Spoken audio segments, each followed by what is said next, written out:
Is Colombo in Sri Lanka worth visiting? I arrived in Sri Lanka for the very first time yesterday and decided for the first part of our trip we would stay in Colombo to avoid having to travel even further after a long flight. And a lot of people told me to avoid coming to Colombo, and a lot of people also online, when they're providing itineraries for Sri Lanka, always leave out Colombo.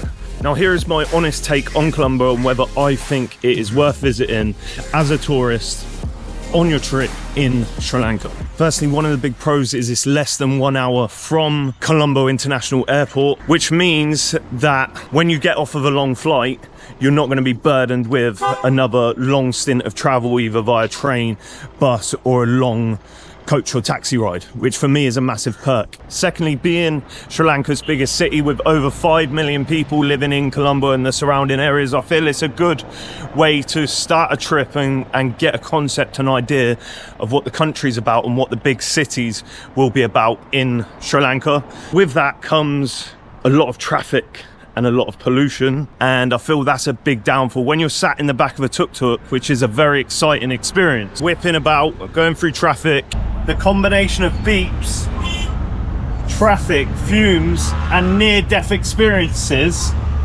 are quite something when you first arrive in Sri Lanka after being in the UK for 2 months. It's fun, it's good, but what you'll notice when you get stuck in traffic, the bus is going by, the car's going by, the fumes up in the air. Like my nose and throat by the end of the day, after having several tuk-tuk rides across the day, was just a little congested. And I imagine if you were here long term, or if you're hypersensitive to that kind of thing, it might not be ideal for you. However, for a day, for me, it wasn't the biggest deal. It's just something to worth noting. The next thing is food, which I know Colombo is popular for. We just grazed throughout the day, but we did have one big sit-down meal.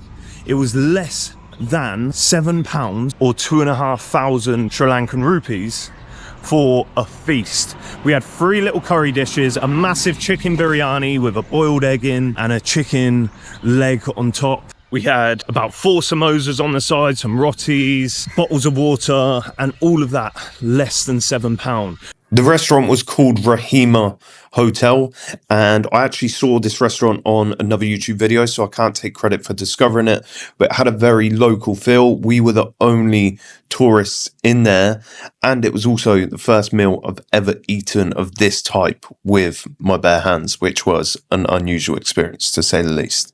So for a big curry dish, or for a big rice dish, the chicken biryani, the 3 curry dishes, and then rotis and samosas, and then the bottles of water, less than £7 for 2 people, which is insane value, very good food. And if that's my only eating experience in Colombo, then the food here is amazing. This isn't always the case with big cities, but in our experience, the locals have been very friendly here. It's also not the most touristy city, which we knew about beforehand. Like I said, 80% of the itineraries I looked at did not suggest coming to Colombo.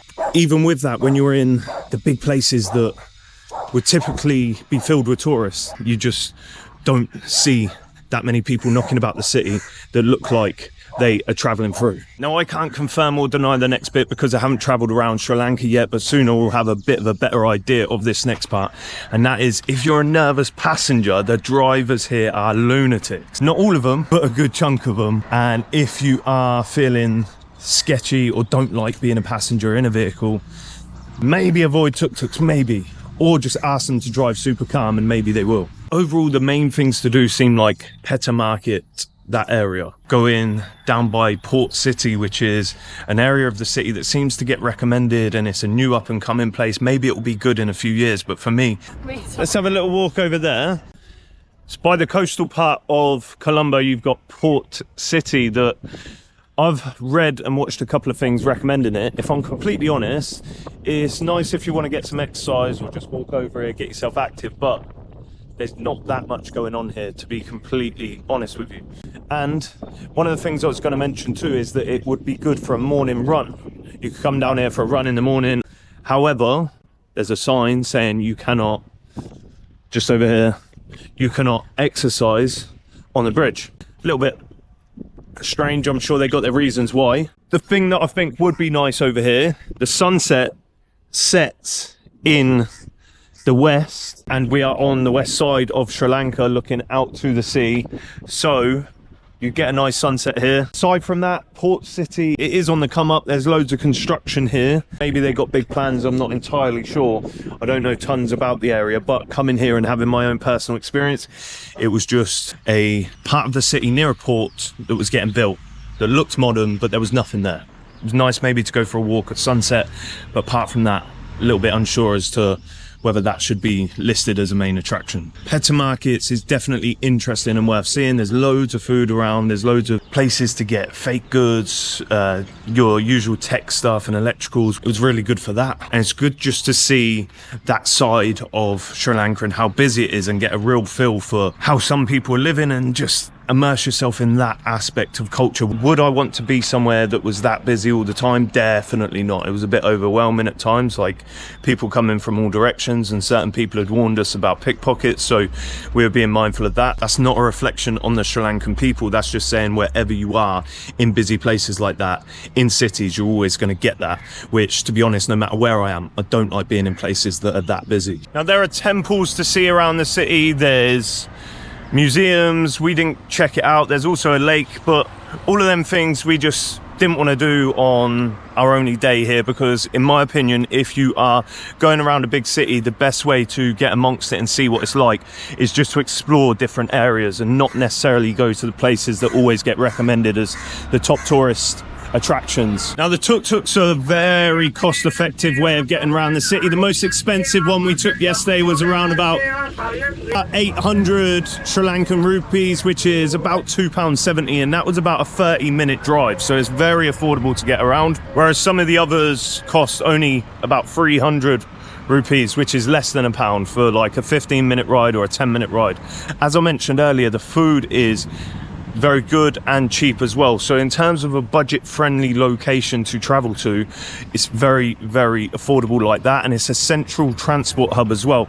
We're about to hop onto a train and go 3 hours south, and that train journey is going to cost us between about 700 to 1500 rupees, which is somewhere in the region of about £2 to £5. So in summary, would I recommend Colombo? Not necessarily if you're coming here purely for tourism reasons, but for practicality when arriving in Sri Lanka, definitely come, maybe just for a day. I personally wouldn't recommend 2 days to people, but again, it depends what you're into. This is just my personal perspective. I'm not an expert on the city, but from what we could see, from when we explored, and from the things that looked like there were to do online, and from what we spoke to people about, this is about the amount of time I would want to spend here just to get myself based before exploring elsewhere. You've got the transport hub, so it's easy to get anywhere in the country from here. It's budget friendly, it's easy to get to from the airport. The food is good, the people are friendly, and overall it's been an interesting experience to kick off our trip in Sri Lanka. As always, I appreciate you tuning in. I'll catch you in the next one. Peace.